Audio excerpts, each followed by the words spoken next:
the Allied Supreme Commander there, formerly head of United States Southern Command, now in Florida as I'm in California awaiting a vaccine and a return to D.C. Good morning, Admiral. I hope you had a great Christmas. Looking forward to a great New Year.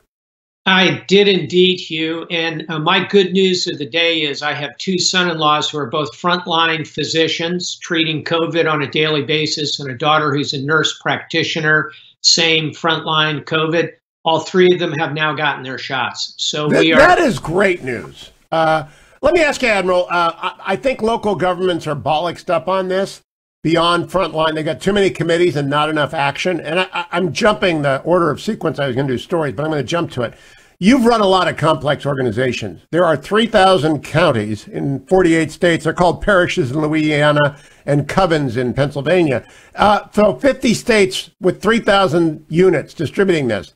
How ought they to organize distribution so that it is simple, direct, clear, and effective? Well, you've described very well both the beauty and the tragedy of the American federal system, right? What makes us special, if you will, as a democracy is that we put an awful lot of authority and power in the states, in the counties, in the municipalities. When it comes to a big, huge national effort, we are somewhat disadvantaged. So here's what I'd recommend. I would start by saying this is a big national event and use some of the authorities that the executive branch has, not to completely override our wonderful governors or to crush these fine citizens in each of 3,000 counties, but to say, here are the national guidelines and you are going to follow them. And I think that would probably barf up a series of court cases. Probably not as many as you want and as many as you would think. And my guess, Hugh, is that a lot of these local authorities aren't relishing the opportunity to sit around and figure this out. They'd probably rather be able to say, oops, the federal government says we got to go in this order. Last thought, again, back to the beauty and the tragedy. The real answer to this is called a national health service. That's what Great Britain has. I don't think that's what we want here. I know that's not what you want here. I think we want a system that allows personal choice. You got to kind of take some of the difficulties that come along with the beauty of that individualism. Yeah, what I'm thinking of, Admiral, is that William Simon was my first boss at the Nixon Library in 1989, chairman of the foundation, and he always said "kiss" in every conversation. Keep it simple, stupid. And I went in looking for the Orange County, California guidance, and instead of guidance on where and when vaccines would be available and in what order, I found a description of many pages about the task force that is deciding the guidance. And it's got 40 different people representing every community. It's all about inclusion, and I understand why in this year. I'm talking with Michael Eric Dyson about that next hour. But honestly, this is not hard, but there are no directions for people. And I wonder, in your county, in Florida, have you seen a plan yet that goes beyond doctors getting, and frontline nurses and respiratory therapists and dialysis technicians? Have you seen a plan? I have not, and I am hoping to see one fairly soon. Again, back to Great Britain and the national healthcare system, the way they approached it was simple chronology. They simply said, who's the oldest person? And they're working their way down that list. I think there are some exceptions that can be appealed to a specific board or two. Again, we're just not going to get there. I like the KISS principle. I think the easiest way to apply it here is, in fact, a federal mandate. And again, this draws us into an exciting discussion about should there be a national mask wearing policy. Again, pros and cons here. I think this is a big national level emergency, and I think we ought to have a federal set of guidelines that the states and the counties ought to have to follow. I agree. It would make it easier. We wouldn't have task force in every county then. Let me switch to the other issue. Yesterday, President Trump issued an executive order that prohibited U.S. investors and pension funds from and ETF and index funds from investing in companies that are Chinese Communist military controlled. Now, I like that, and I think every single retirement system in America ought to follow that. And I think that the Treasury ought to publish a list of those companies. And I'm beginning to think, you remember Cato the Elder, Admiral, he closed every speech in the 230s BC with Carthago delenda est, Carthage must be destroyed. I think we need the Latin equivalent of the CCP must be contained. I don't want to go to war with the CCP, but I really do believe, and the front page of the Wall Street Journal today is about how the world has figured out they are not a benevolent force. They're not even a neutral force. They're a dangerous force, and it's an all-hands-on-deck situation vis-a-vis the CCP, or am I overstating it in your view? No, you are not overstating it. And I've touched this in my business life in a couple of places.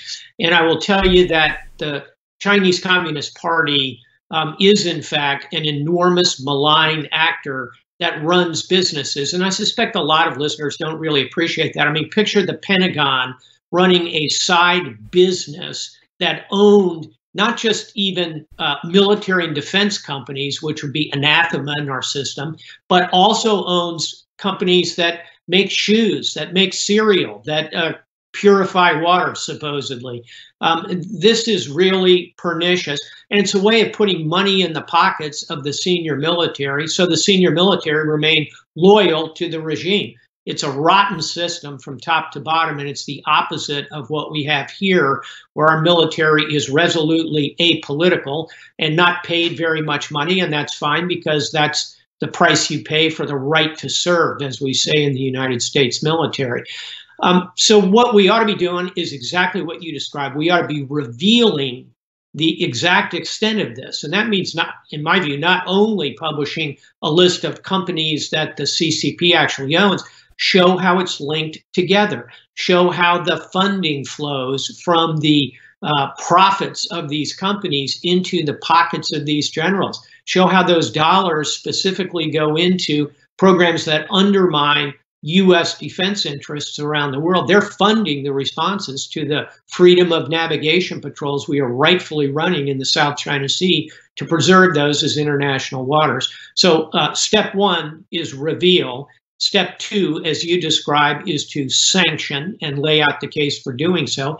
And the Chinese are learning organism as a state. They will discover that they want to continue to do business. And as I always say about the relationship with China, I'll stop here, we want to bend it, but we want to be careful we don't break it and end up in a war. And a good way to start bending it is put economic pressure on these military-aligned companies. That's an excellent way. You described it very well. I would add to that description, imagine if the Pentagon owned Facebook.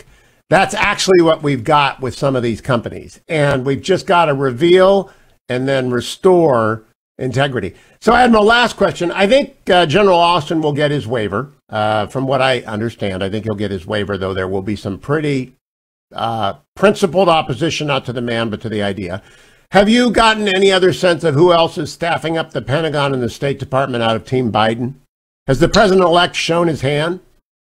Not in a public way. I think that a good place to start, if you want to kind of analyze that, is look at the so-called members of the landing teams.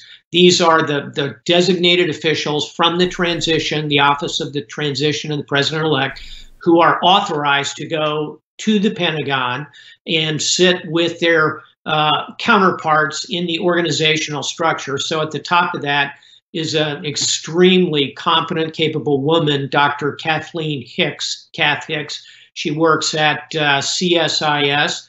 She's the daughter of a Navy retired nuclear submariner. I know her extremely well. She was Deputy Assistant Secretary of Defense in the Obama administration for strategy. She has a very wide worldview. She's got about 20 people on this landing team, and they are in there talking to their counterparts. I suspect some number of that waterfall of 20 people will end up going into the Pentagon at a pretty high level. But I think that the Biden team is correctly in the, ankle bone connected to knee bone phase here, meaning let's get General Austin confirmed. Then we'll figure out who exactly is going to be where in the building. But right now, look at that landing team. That's a pretty good sense of the individuals. Admiral Stavridis, always a pleasure. I hope to look forward to talking to you every week in the new year. If you are not absorbed into Team Biden, you'll let us know, and I hope you'll talk to us if you are at that point. But Happy New Year to you and all the Stavridi, everywhere they might be, and I'm so glad they're vaccinated, Admiral. Congratulations on that. That's a relief. And let's get vaccines for old guys like you and me soon. Thank you, sir. Soon, thank you. Let's also get over to HughHewitt.com. At the top of the website, there is the Angel Tree banner. I'm leaving it up for the rest of this week. And I'll tell you why. It's year-end donation time. You're running out of time. You may not have been able to help with the 41,000 children we served in the Salem Media Group. 41,000 people between Mike Gallagher and Seb Gorka and Larry Elder and Dennis Prager and myself. 41,000 people, children, got gifts because of the generosity of our audience. Thank you. Now, some of you didn't do that because you had not gotten around to financial planning. You didn't know how much money you were going to have. You didn't know how the year was going to end. And now you're making year-end donations. Well, you can do that at HughHewitt.com to Angel Tree. You can do it to Prison Fellowship via Angel Tree. You can help those children year-round with a donation right now. It's their best gift, your best gift. We are leaving it up until the end of this week because I'm still live. I'm still